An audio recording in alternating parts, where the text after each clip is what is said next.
2026 தமிழக தேர்தல் களம் ஆட்சியை தீர்மானிக்கப் போகும் 10 மெகா தொகுதிகள். 2026 தமிழக தேர்தல் திராவிட அரசியலுக்கு புதிய சவாலாக 4 முனை போட்டியுடன் சூடுபிடித்துள்ளது. முதல்வர் ஸ்டாலின், எடப்பாடி, விஜய், சீமான் போன்றோரின் பலத்தை சோதிக்கும் 10 நட்சத்திர தொகுதிகள். தமிழக அரசியல் வரலாற்றில் 2026 தேர்தல் என்பது வெறும் ஆட்சி மாற்றத்திற்கான களமல்ல. அது பல தசாப்தங்களாக நிலை பெற்றுள்ள திராவிட அரசியலுக்கு கிடைக்கப் போகும் ஒரு புதிய சவால். உதயநிதியின் உயர்வு, எடப்பாடியின் இருப்பு, விஜயின் வருகை, சீமானின் விடாமுயற்சி என 4 முனை போட்டிகளால் களம் சூடேறியுள்ளது. இந்த தேர்தலில் ஒட்டுமொத்த தமிழகத்தின் பார்வையும் திரும்பியிருக்கும் அந்த 10 நட்சத்திர தொகுதிகள் எவை? ஒரு மின்னல் பார்வை.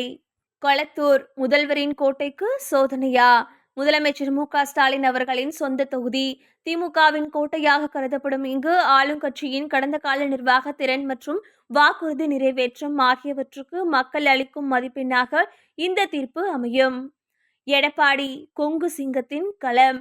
அதிமுக பொதுச் செயலாளர் எடப்பாடி பழனிசாமி அவர்களின் பலத்தை நிரூபிக்கும் களம் இது.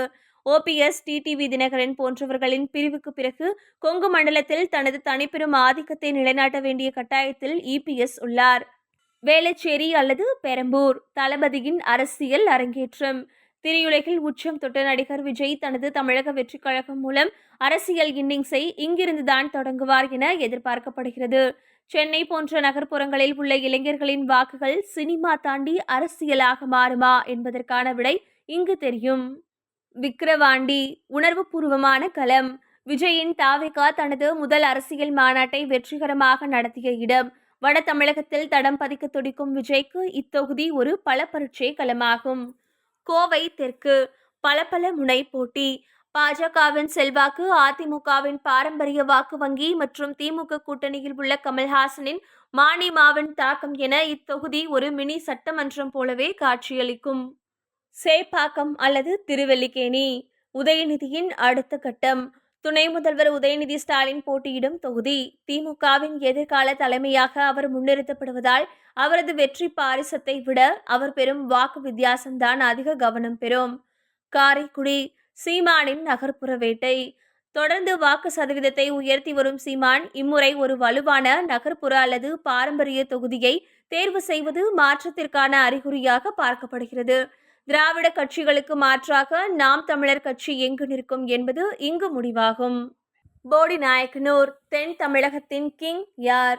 அதிமுகவிலிருந்து ஓரங்கட்டப்பட்ட OPSன் பலம் என்ன? தென் தமிழகத்தில் முக்குளத்தோர் வாக்குகளை அதிமுக இழக்குமா அல்லது தக்க வைக்குமா என்பதை தீர்மானிக்கும் முக்கிய புள்ளி இது. திருச்சி கிழக்கு மத்திய தமிழகத்தின் இதயம். சிறுபான்மையினர் மற்றும் வணிகர்களின் வாக்குகள் அதிகமுள்ள தொகுதி. ஒரு கட்சியின் ஆட்சி அமைக்கும் கனவை நனவாக்க திருச்சி மண்டலத்தில் கிடைக்கும் வெற்றி மிக அவசியம்.